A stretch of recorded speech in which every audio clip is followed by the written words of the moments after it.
Hi, and welcome back to Hook Eat Up. In the last episode, I showed you how to make my lemon and garlic alternative to tartar sauce, and it was in preparation for this dish. Today, we're going to be making the Hook Eat Up version of fish and chips. Now let's get into it.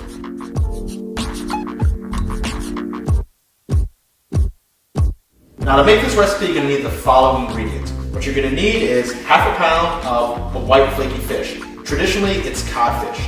You can use whatever other fish you want. I suggest fluke, flounder, pollock, whatever you can get your hands on. Cod is relatively common and sustainable, so you might want to use that. I also have one typical Idaho potato, which is the brown skin potato, thinly sliced, which is going to be used for our chips, a bottle of beer, 1 cup of seasoned flour. Now to season this flour, I use salt, pepper, and Old Bay spice, and I also have the tartar sauce alternative.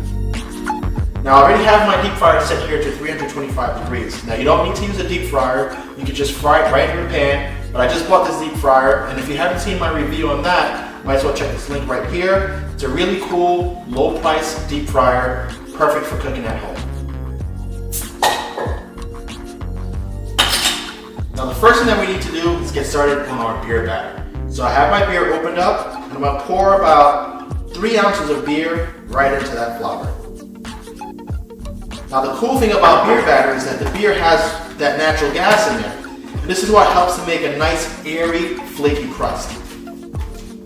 So you're going to get that first bit of beer in there, toss up this flour,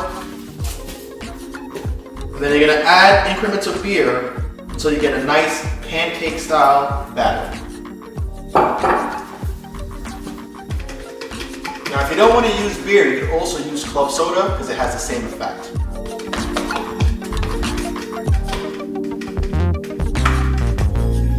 Now this is the consistency that you want to go for. If you have any lumps in there, just break them up and you'll be fine.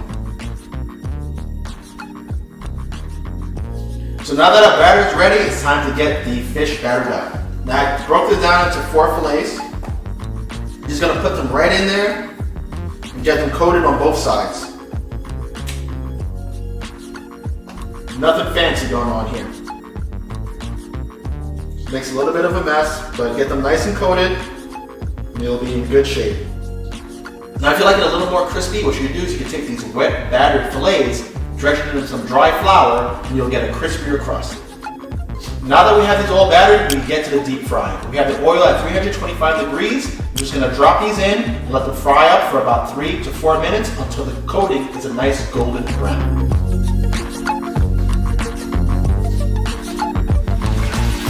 So as the fish is frying up, I'm going to prepare the plating dish because I'm going to time out the chips a little differently than the fish.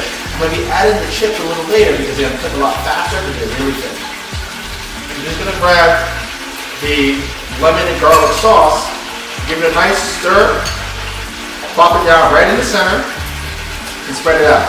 You're going to do about 2 to 3 tablespoons worth, depending on how much you're going to be serving. You want to get a nice even coat on the bottom there, spread it out so it's in a nice circle.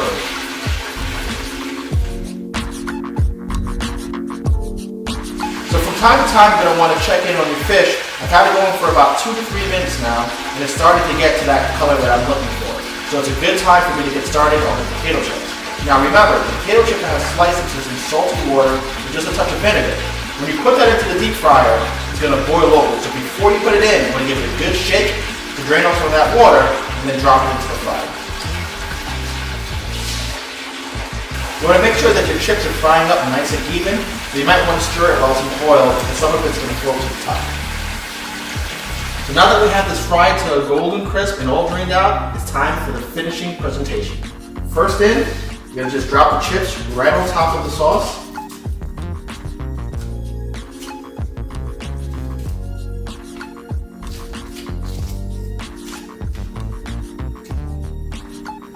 And across the top, you're going to grab the fish fillets and just place them right across.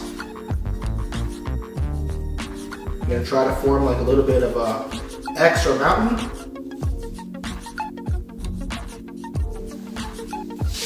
And that's that. Now after you have that centered on your plate, we're going to just top it off with a little bit of salt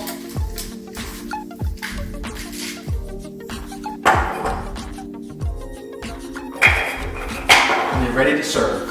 And there you have it, my version of fish and chips. And I decided to serve this up with 2 wedges of lemon and a nice cold beer. Now if you've enjoyed this video, please do me a favor, share it with your friends, and enjoy the recipe. Don't forget to like, subscribe, and leave your comments in the comment section below. Thank you for joining me at Keep Up